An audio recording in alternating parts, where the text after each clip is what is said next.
الحمدللہ رب العالمین والصلاة والسلام علی سید الانبیاء والمرسلین اما بعد فاعوذ باللہ من الشیطان الرجیم۔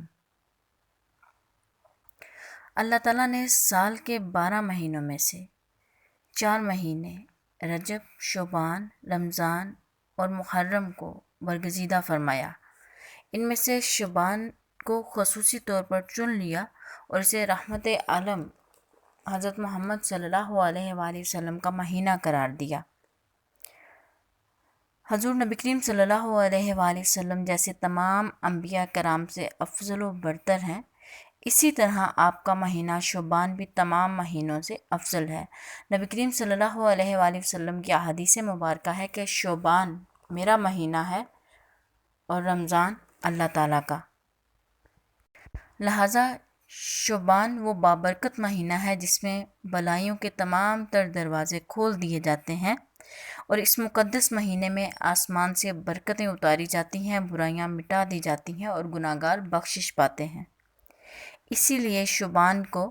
المکفر یعنی گناہوں کی بخشش کا ذریعہ بننے والا مہینہ کہا گیا ہے۔ شعبان اسلامی سال کا 8واں مہینہ ہے جو 2 مبارک مہینوں رجب اور رمضان کے درمیان میں آتا ہے۔ حضرت انس بن مالک سے مروی ہے کہ رسول اللہ صلی اللہ علیہ وآلہ وسلم نے فرمایا کہ شعبان کو شعبان اس لیے کہا جاتا ہے کہ اس ماہ میں احترام رمضان کی وجہ سے بہت سی نیکیاں پھیلتی ہیں، اور رمضان کو رمضان اس لیے کہا جاتا ہے کہ اس ماہ مبارک میں بہت سے گناہ جلا دیے جاتے ہیں، لہٰذا روزہ دار کی نیکیوں میں درختوں کی شاخوں کی طرح اس قدر اضافہ ہوتا ہے کہ وہ جنت میں داخل ہو جاتا ہے۔ شعبان کے معمولات پر بات کرنے سے پہلے ہمیں شعبان مبارک کی فضیلت پر کچھ بات کر لینی چاہیے جو کہ احادیث رسول صلی اللہ علیہ وآلہ وسلم سے ثابت ہیں۔ رسول اللہ صلی اللہ علیہ وآلہ وسلم نے فرمایا کہ یہ میرا مہینہ ہے، مطلب کہ شعبان، اس کو تخصیص اس کی کر دی گئی، اس کو خاص کرنے کے لیے آپ نے کہا کہ یہ میرا مہینہ ہے اور رمضان اللہ کا ہے۔ اور نبی کریم صلی اللہ علیہ وآلہ وسلم کو جتنی بھی چیزیں عطا کی گئیں وہ خاص تھی، پھر چاہے ان کی الہامی کتاب ہو، پھر چاہے ان کی شریعت ہو، پھر چاہے ان کا مذہب ہو، پھر چاہے ان کی امت ہو۔ ایک اور روایت میں آتا ہے کہ رجب اللہ تعالیٰ کا مہینہ ہے اور شعبان میرا مہینہ ہے اور رمضان میری امت کا مہینہ ہے۔ اسی طرح سے ایک اور حدیث مبارکہ ہے کہ ماہ رمضان اللہ تعالیٰ کا مہینہ ہے اور ماہ شعبان میرا مہینہ ہے۔ شعبان گناہوں سے پاک کرنے والا ہے اور رمضان مبارک گناہوں کو ختم کر دینے والا ہے۔ پھر نبی کریم صلی اللہ علیہ وآلہ وسلم کا ماہ شعبان کا استقبال بھی کرتے، اور ایک دعا ہے جس کو دعا شعبان کے نام سے خصوصی طور پر یاد کیا جاتا ہے، اللہم بارک لنا فی رجبی و شعبان و بلغنا رمضان۔ اے اللہ ہمارے لیے رجب اور شعبان میں برکتیں نازل فرما اور ہمارے لیے رمضان ہمیں نصیب فرما۔ پھر اس کے ساتھ ہی ساتھ روزہ رکھنا۔ ام المومنین حضرت عائشہ سے مروی ہے کہ نبی کریم صلی اللہ علیہ وآلہ وسلم شعبان سے زیادہ کسی اور مہینے کے نفلی روزے نہیں رکھتے تھے۔ آپ شعبان کا پورا مہینہ روزے سے رہتے اور فرمایا کرتے اتنا عمل کرو جس کی تم میں طاقت ہو، کیونکہ اللہ تعالیٰ اکتاتا نہیں جب تک کہ تم نہ اکتا جاؤ۔ اور نبی کریم صلی اللہ علیہ وآلہ وسلم کو وہ نماز زیادہ پسند تھی جس پر ہمیشگی اختیار کی جائے، خواہ وہ تھوڑی ہوتی، اور آپ صلی اللہ علیہ وآلہ وسلم جب کوئی نماز پڑھتے تو اس پر ہمیشگی اختیار فرماتے۔ یہاں اس حدیث مبارکہ میں جو ایک لفظ استعمال کیا گیا ہے کہ ہمیشگی، یاد رکھیے گا ہمیں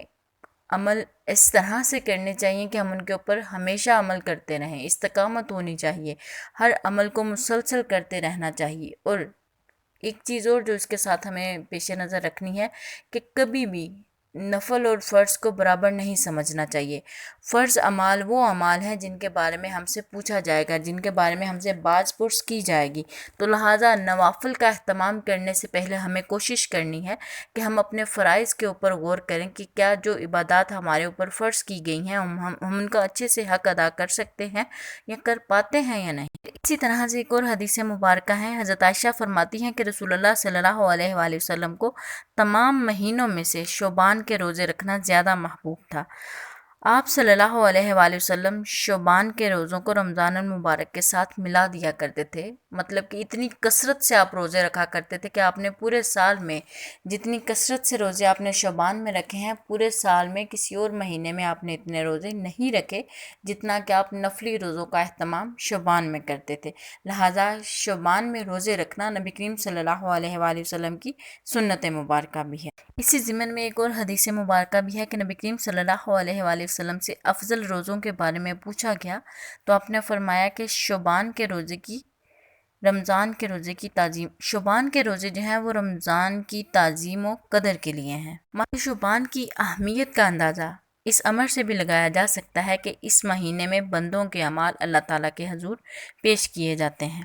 حضرت اسامہ بن زید نے بیان کیا کہ میں نے نبی کریم صلی اللہ علیہ وآلہ وسلم کی خدمت میں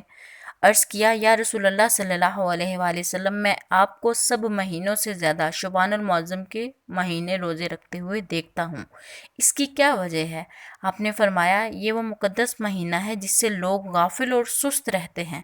رجب اور رمضان المبارک کے درمیان یہ وہ مہینہ ہے جس میں بندوں کے اعمال رب العالمین کی بارگاہ میں پیش کیے جاتے ہیں، لہٰذا میں چاہتا ہوں کہ میرے اعمال اس حال میں اٹھائے جائیں کہ میں روزے سے ہوں۔ حدیث مبارکہ میں خود نبی کریم صلی اللہ علیہ وآلہ وسلم کے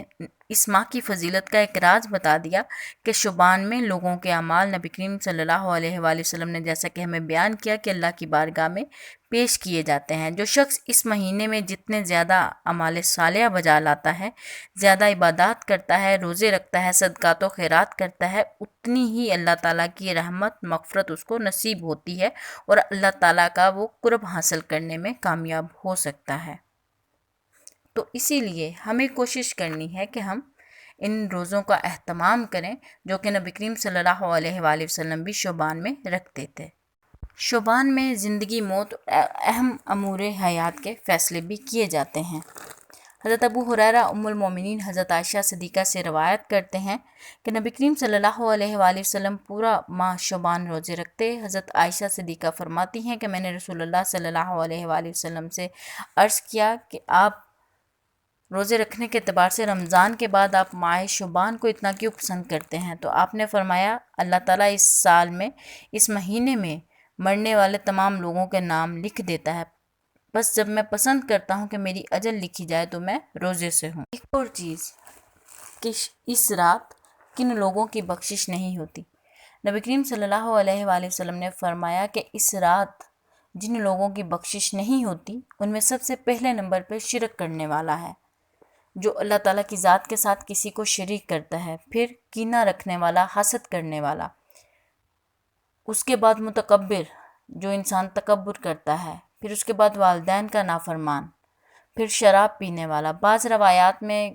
کوئی قاتل اگر کوئی کسی جان کا قتل کرتا ہے بغیر کسی عذر کے اور بغیر کسی ناحق مطلب کے قتل کرتا ہے، اور اسی طرح سے بعض روایات میں کہا گیا کہ عادی زانی یعنی کہ جس کو زنا کرنے کی عادت ہو،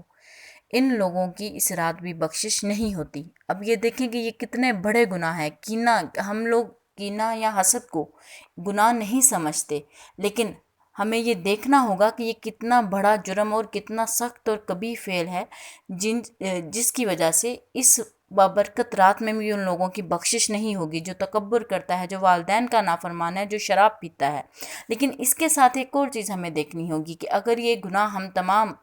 پچھلی عمر میں کر چکے ہیں، اگر ابھی بھی ہم اللہ تعالیٰ سے توبہ کرتے ہیں، توبۃ النصوح کرتے ہیں، تو یاد رکھیے گا اللہ تعالیٰ قرآن مجید میں ارشاد فرماتے ہیں کہ ان کے گناہوں کو ان کی نیکیوں میں بدل دیا جائے گا، کیونکہ اللہ تعالیٰ جو ہے وہ بخشنے والا مہربان ہے۔ لہٰذا اگر ہم ان تمام گناہوں سے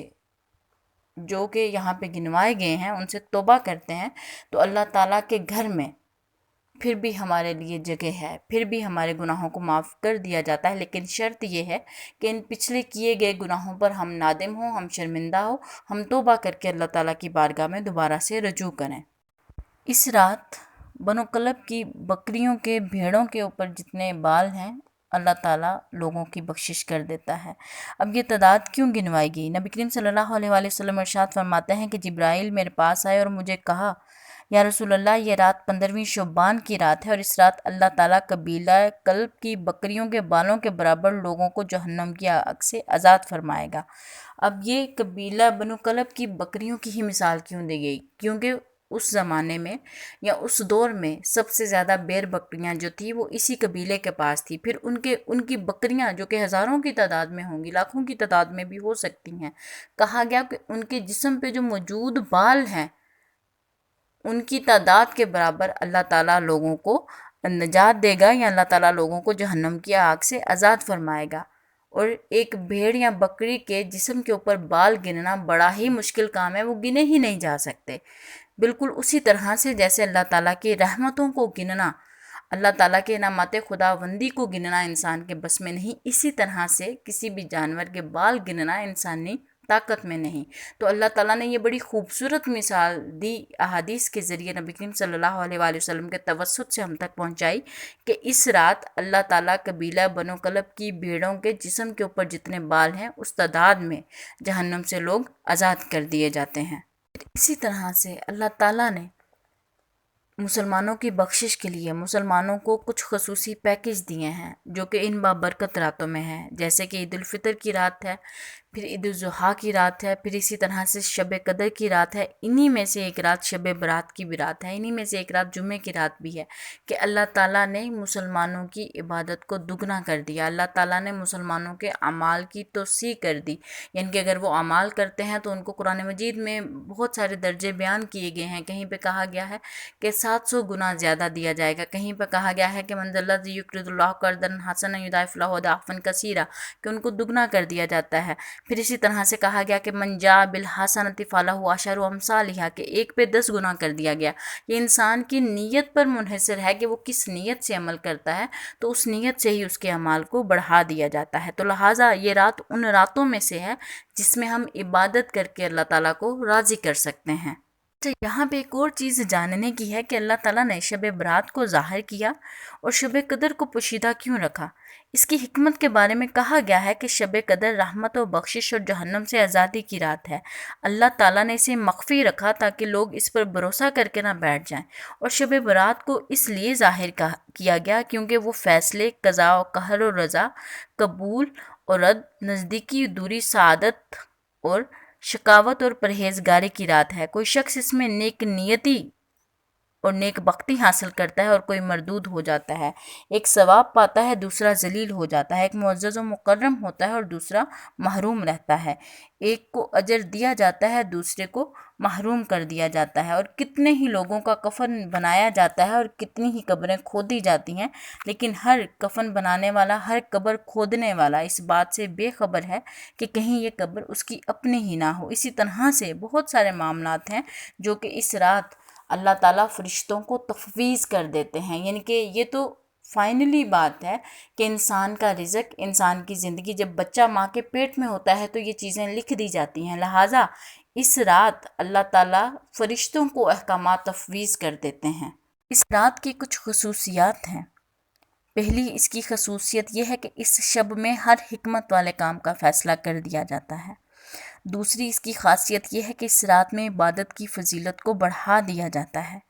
تیسری اس کی خصوصیت یہ ہے کہ کثرت سے رحمت الہی کا نزول ہوتا ہے۔ چوتھی خصوصیت اس کی یہ ہے کہ گناہوں کی بخشش اور معافی کا حصول ہوتا ہے۔ پانچویں خصوصیت اس کی یہ ہے کہ اس رات رسول اللہ صلی اللہ علیہ وآلہ وسلم کو مکمل شفاعت کا عطا کیا جاتا ہے۔ تو لہٰذا ہمیں معلوم ہوا کہ یہ رات کس طرح